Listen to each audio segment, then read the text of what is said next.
Football ইতিহাসের অন্যতম ঐতিহ্যবাহী ক্লাব বার্সেলোনা। অসংখ্য অর্জন সহ ক্লাবটির ঝুলিতে এমন কোনো শিরোপা নেই যা তারা জেতেনি।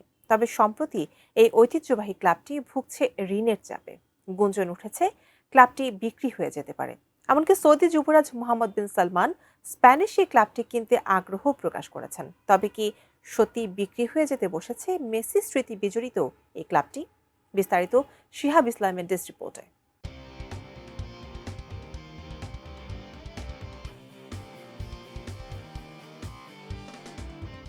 বহু বছর ধরে তেল ও স্বর্ণের ব্যবসায় পরিচিত সৌদি আরব এখন ঝুঁকছে ফুটবলের দিকে।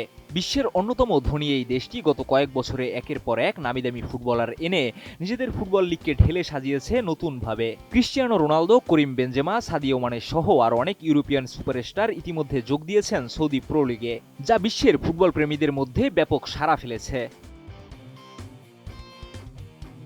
তবে এবার স্প্যানিশ ক্লাব বার্সেলোনার দিকে নজর পড়েছে সৌদি আরবের যুবরাজ মোহাম্মদ বিন সালমানের। ক্লাবটি কিনতে আগ্রহ প্রকাশ করেছেন তিনি।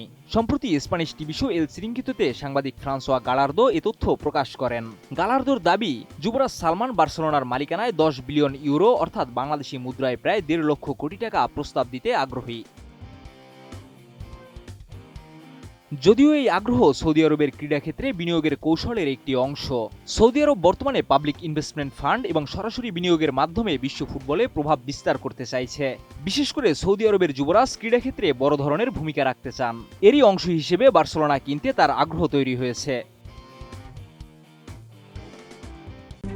RICL TMX, যুগের পর যুগ স্থাপনা থাকে মজবুত।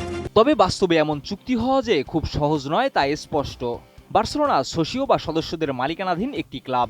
এখানে কোনো একক ব্যক্তির হাতেও ক্লাবের পুরো মালিকানা চলে যায় না, বরং ক্লাবের সিদ্ধান্ত নেয় তার সদস্যরা। তাই বিদেশি কোনো প্রতিষ্ঠান বা ব্যক্তি পুরোপুরি ক্লাবের মালিক হবে এমন সম্ভাবনা কম। আর এই ব্যাপারটি সাংবাদিক গালার্দো নিজেও তার মন্তব্যে উল্লেখ করেছেন।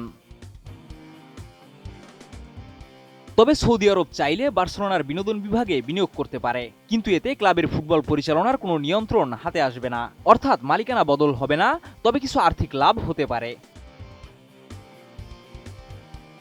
রিয়াল মাদ্রিদও নাকি এমন কিছু নিয়ে কাজ করার কথা ভাবছে। ক্লাব সভাপতি ফ্লোরেন্তিনো পেরেজ ইতিমধ্যেই রিয়াল মাদ্রিদের বিনোদন বিভাগ আলাদা করে বিনিয়োগ করার কথা ভাবছেন বলে জানা গেছে।